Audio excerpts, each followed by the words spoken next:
RRB PO മെയിൻസിൻ്റെ self given analysis video ആണ് നോക്കുന്നത്.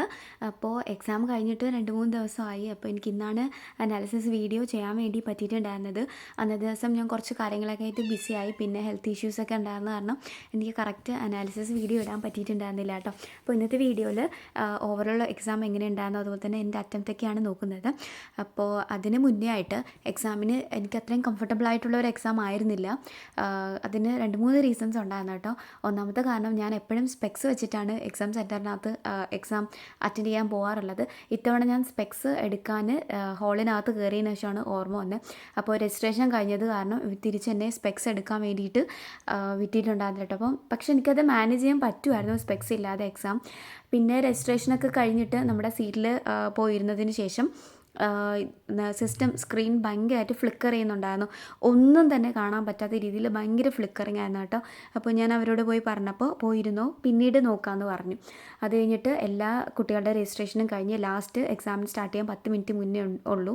അപ്പോൾ ഞാൻ വീണ്ടും പോയി പറഞ്ഞപ്പോൾ എന്നോട് പറഞ്ഞു വീണ്ടും നോക്കാമെന്ന് പറഞ്ഞിട്ട് ഒരു എക്സാമിന് 5 മിനിറ്റ്സ് മുന്നേ വന്ന് എൻ്റെ അഡ്മിറ്റ് കാർഡ് വാങ്ങിക്കൊണ്ട് പോയി. എക്സാം സ്റ്റാർട്ട് ചെയ്യുന്ന ഒരു 2-3 മിനിറ്റ്സ് മുന്നേ എനിക്ക് വേറെ സിസ്റ്റം തന്നു. അപ്പോഴാണ് ശരിക്കും എനിക്കൊരു സമാധാനമായിട്ടുണ്ടായിരുന്നു കേട്ടോ. അപ്പോൾ എല്ലാം ഓക്കെ ആയി. എക്സാം സ്റ്റാർട്ട് ചെയ്തപ്പോൾ ആദ്യം ഓപ്പൺ ആയത് റീസണിങ് ആണ്. അപ്പോൾ റീസണിങ്ങിനകത്ത് സിലോജിസം ക്വസ്റ്റ്യൻസ് ഉണ്ടായിരുന്നു. കോഡഡ് ഡയറക്ഷനോ കോഡഡ് ബ്ലഡ് റിലേഷനോ ഒന്നുമല്ല, ഡയറക്റ്റ് ബ്ലഡ് റിലേഷൻ ഉണ്ടായിരുന്നു. പിന്നെ സിലോജിസിനകത്താണെങ്കിൽ ഒരു 3 സിലോജിസാണ് ഉണ്ടായിരുന്നത്. അപ്പോൾ അതിൽ ഞാൻ ചെയ്തപ്പോഴത്തേക്കും ഒരെണ്ണത്തിൻ്റെ ആൻസർ 1 ഫോളോ എയ്തർ 2 or 3 ആണ് എനിക്ക് ഓപ്ഷൻ കിട്ടിയിട്ടുണ്ടായിരുന്നത് കേട്ടോ. പക്ഷേ ആ ഓപ്ഷനകത്ത് അങ്ങനെ ഒരു ഓപ്ഷൻ ഉണ്ടായിരുന്നില്ല. അപ്പോൾ നിങ്ങൾ ചെയ്തിട്ടുണ്ടെങ്കിൽ നിങ്ങൾക്ക് എന്താണ് ആൻസർ കിട്ടിയെന്നൊന്ന് കമൻറ്റ് ചെയ്യാം കേട്ടോ. അപ്പോൾ ഞാൻ എയ്തർ 2 and 3 ഫോളോസ് എന്നാണ് കൊടുത്തത്. അതെനിക്കൊരു ഡൗട്ടുണ്ട്. പിന്നെ ബ്ലഡ് റിലേഷൻ ആണെങ്കിൽ ഡയറക്റ്റ് ആണെങ്കിലും 4 സബ് ക്വസ്റ്റ്യൻ ഉള്ളൊരു ബ്ലഡ് റിലേഷൻ ആയിരുന്നു. പക്ഷേ ഞാൻ 3 തവണ അത് വരച്ച് നോക്കിയിട്ടും എനിക്ക് കിട്ടിയിട്ടുണ്ടായിരുന്നില്ല. ഒരു ബ്ലഡ് റിലേഷൻ കുറച്ച് ട്രിക്കി ആയിരുന്നെന്ന് തോന്നുന്നു. അപ്പോൾ ഞാനത് സ്കിപ്പ് ചെയ്തു. പിന്നെ 2 പസിൽ ചെയ്തായിരുന്നു. ഒരു 5 പേര് നോർത്ത്, 5 പേര് സൗത്ത്, 10 പേരുടെ ഒരു 10 പേരിരിക്കുന്ന ഒരു സീറ്റിംഗ് അറേഞ്ച്മെൻറ്റ്. അതിന് വേരിയബിൾ ബേസ്ഡ് ആയിരുന്നു. 10 ബേർഡ് കൊടുത്തിട്ടുള്ള ഒരു ഇതായിരുന്നു കേട്ടോ. അത് കഴിഞ്ഞിട്ട് 7 പേരുടെ ഡെസിഗ്നേഷൻ ബേസ്ഡ് ഒരു പസിൽ ഉണ്ടായിരുന്നു, അതും ചെയ്തു. അതിന് വേരിയബിൾ ബേസ്ഡ് ആയിരുന്നു. അത് കളറാണെന്ന് തോന്നുന്നു. അപ്പോൾ അതും ചെയ്തായിരുന്നു. അപ്പോൾ റീസണിങ്ങിൽ ഞാൻ അത്രയൊക്കെയാണ് ചെയ്തിട്ടുണ്ടായിരുന്നത്. പിന്നെ ഇൻപുട്ട് ഔട്ട്പുട്ടൊക്കെ ഉണ്ടായിരുന്നു, പക്ഷെ അതൊന്നും ഞാൻ ചെയ്തിട്ടുണ്ടായിരുന്നില്ല. പിന്നെ ക്രിട്ടിക്കൽ റീസണിങ്ങിൻ്റെ ക്വസ്റ്റ്യൻസ് ഉണ്ടായിരുന്നു, അതും ഞാൻ അറ്റൻഡ് ചെയ്തിട്ടുണ്ടായിരുന്നില്ല. കാരണം ഞാൻ എപ്പോൾ മോക്ക് എടുക്കുമ്പോൾ അത് അറ്റൻഡ് ചെയ്താലും എനിക്ക് റോങ് വരുന്ന ഒരു ഏരിയ ആയതുകൊണ്ട് അത് സ്കിപ്പ് ചെയ്തു. അപ്പോൾ റീസണിങ്ങിനകത്ത് ഞാൻ 18 അറ്റംപ്റ്റ് ആണ് കൊടുത്തിട്ടുണ്ടായിരുന്നത്. ഇനി കമ്പ്യൂട്ടർ ഞാൻ നല്ലപോലെ പഠിച്ചിട്ട് പോയൊരു ഒരു സെക്ഷനായിരുന്നു കേട്ടോ. അരോര എഡ്യൂക്കേറ്ററിൻ്റെ ഒരു ബെസ്റ്റ് 14 ക്വസ്റ്റ്യൻ സീരീസ് വീഡിയോസ് ഉണ്ടായിരുന്നു. അതിൽ എനിക്ക് തോന്നുന്നത് ഞാൻ 16 വീഡിയോസ് വരെയൊക്കെ കണ്ടിട്ടുണ്ട്. അതായത് ഡെയിലി ഓരോ വീഡിയോസ് വെച്ച് ഞാൻ കാണുമായിരുന്നു. അപ്പോൾ ഞാൻ അത്യാവശ്യം വായിച്ചിട്ടൊക്കെ പോയൊരു സെക്ഷനായിരുന്നു കമ്പ്യൂട്ടർ. കഴിഞ്ഞ തവണത്തേക്കാൾ കുറച്ചുകൂടി സ്കോർ ചെയ്യണമെന്നൊക്കെ ഓർത്തിട്ട് പോയതായിരുന്നു. പക്ഷേ 1 ഫ്ലോപ്പായിരുന്നു കമ്പ്യൂട്ടർ. എനിക്ക് ഭയങ്കര ടഫായിട്ടാണ് ഫീൽ ചെയ്തത്. ഡ്യൂബിൾ ആയിട്ടുള്ള ഒരു 10 to 12 ക്വസ്റ്റ്യൻസൊക്കെ ഉണ്ടായിരുന്നു. പക്ഷേ എങ്കിലും അത്രയും പോരല്ലോ നമുക്ക്. ബാക്കി ക്വസ്റ്റ്യൻസൊക്കെ എനിക്ക് അത്യാവശ്യം ടഫായിരുന്നു. പിന്നെ നമ്മൾ വായിച്ച് മനസ്സിലാക്കി എടുക്കേണ്ട ചില ക്വസ്റ്റ്യൻസും പോലെയൊക്കെ ഉണ്ടായിരുന്നു കേട്ടോ. അപ്പോൾ കമ്പ്യൂട്ടറിനകത്ത് ഞാൻ 17 അറ്റംപ്റ്റേ കൊടുത്തിട്ടുണ്ടായിരുന്നുള്ളൂ. കൂടുതൽ കൊടുത്ത് നെഗറ്റീവ് ആക്കണ്ടല്ലോ എന്ന് ഓർത്തിട്ട് 17 എണ്ണം ഞാൻ കൊടുത്തിട്ടുണ്ടായിരുന്നുള്ളൂ. അത് കഴിഞ്ഞിട്ട് ജി എ പറയുകയാണെങ്കിൽ നമുക്ക് ഡബിളായിട്ടുള്ള ക്വസ്റ്റ്യൻസ് ഉണ്ടായിരുന്നു. ലാസ്റ്റ് ഒരു 4 മാസത്തെ കറണ്ട് അഫയേഴ്സൊക്കെ നല്ലപോലെ നോക്കി റിവൈസ് ചെയ്ത് പോയിട്ടുണ്ടെങ്കിൽ ഒരു 20+ ഒക്കെ നമുക്ക് കൊടുക്കാൻ പറ്റുന്ന ഒരു ടൈപ്പ് ജി ആയിരുന്നു വന്നിട്ടുണ്ടായിരുന്നത്. സ്റ്റാറ്റിക് ക്വസ്റ്റ്യൻസ് കൂടുതലുണ്ടായിരുന്നു. പിന്നെ അതുപോലെ തന്നെ സ്റ്റേറ്റ്മെൻറ്റ് ബേസ്ഡ് ക്വസ്റ്റ്യൻസ് ഒന്നും ഉണ്ടായിരുന്നില്ല. നമ്മൾ ലാസ്റ്റ് മന്തുള്ള കറണ്ട് അഫയേഴ്സും അതുമായിട്ട് ബന്ധപ്പെട്ട് അതിനകത്ത് വന്നിട്ടുള്ള സ്റ്റാറ്റിക് GK ഒക്കെ നോക്കി പോയിട്ടുണ്ടെങ്കിൽ എന്തായാലും ഒരു 20+ ഒക്കെ കൊടുക്കാൻ പറ്റിയൊരു സെക്ഷനായിരുന്നു കേട്ടോ. ഒരു ഈസി ടു മോഡറേറ്റ് ആയിരുന്നു. അപ്പോൾ ഞാൻ GAക്കകത്ത് 18 അറ്റംപ്റ്റ് കൊടുത്തു. അതിൽ ഒരു 3 എണ്ണം ഇൻകറക്റ്റ് ആയിരുന്നു. അത് ഇൻകറക്റ്റ് ആയത് എനിക്ക് ആ ഒരു ഓപ്ഷനിൽ ഡൗട്ട് വന്നു കേട്ടോ. മീരാബായി ചാനുവിൻ്റെ ഒരു ക്വസ്റ്റ്യൻ ഉണ്ടായിരുന്നു. അത് ആ ഒരു കാറ്റഗറി 48 ആണോ 58 ആണോ, അത് 2 ഓപ്ഷനിലുണ്ടായിരുന്നു. അപ്പോൾ എനിക്കത് ഡൗട്ടായി. ഞാൻ 58 കൊടുത്തത്. ആൻസർ ശരിക്കും 48 ആയിരുന്നു.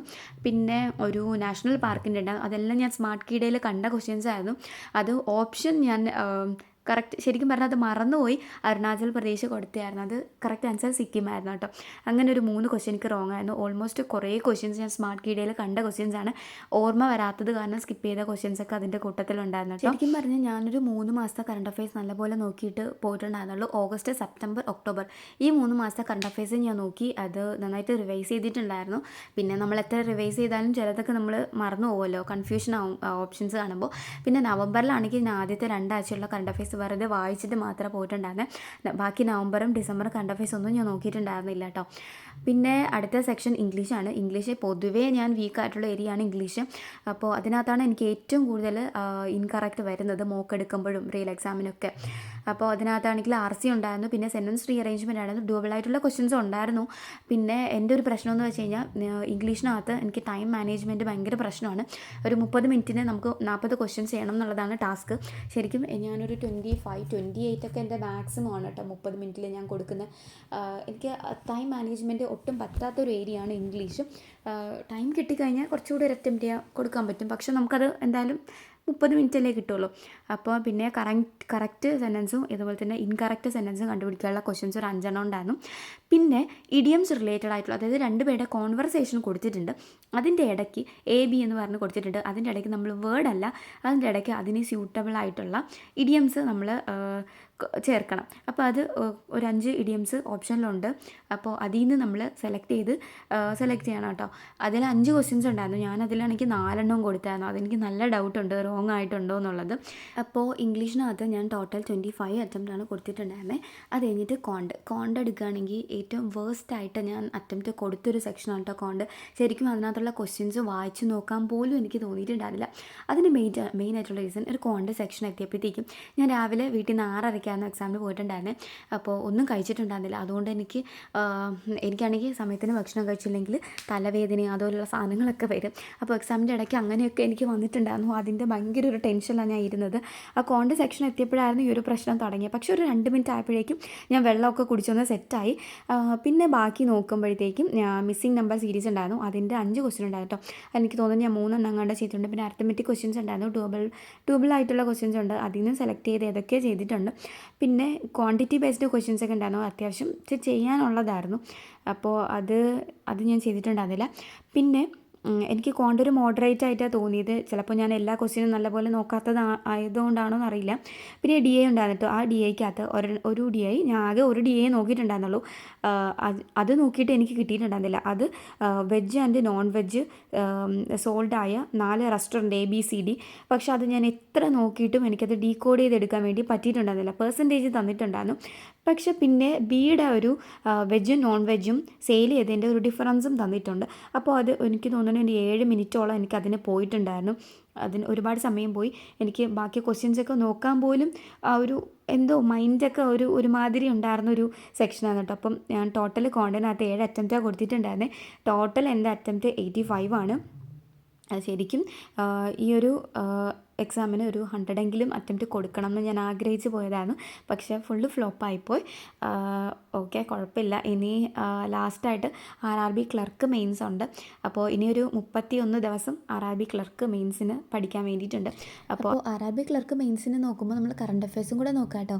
നമ്മൾ പഠിക്കുന്ന, അതായത് ലാസ്റ്റ് 3-4 മാസത്തെ കറണ്ട് അഫയേഴ്സ് നോക്കുമ്പോൾ അതിനകത്ത് വരുന്ന സ്റ്റാറ്റിക് GK ഉണ്ടല്ലോ, അത് മാത്രം കവർ ചെയ്ത് പോവുക. പിന്നെ അതുപോലെ തന്നെ ഇപ്പോൾ യൂണിയൻ മിനിസ്ട്രീനെ കുറിച്ചൊക്കെ ഇപ്പോൾ ചോദിക്കുന്നുണ്ട്. അപ്പോൾ അതൊക്കെ നോക്കുക. അപ്പോൾ RRB ക്ലർക്ക് മെയിൻസ് റിലേറ്റഡ് ആയിട്ടുള്ള വീഡിയോസൊക്കെ ഞാൻ ഇടാം കേട്ടോ. അപ്പോൾ ഇത്രയേ ഉള്ളൂ നമ്മുടെ ഇന്നത്തെ വീഡിയോ. ഇനി നമുക്ക് അടുത്തൊരു വീഡിയോയിൽ കാണാം. ടാറ്റാ.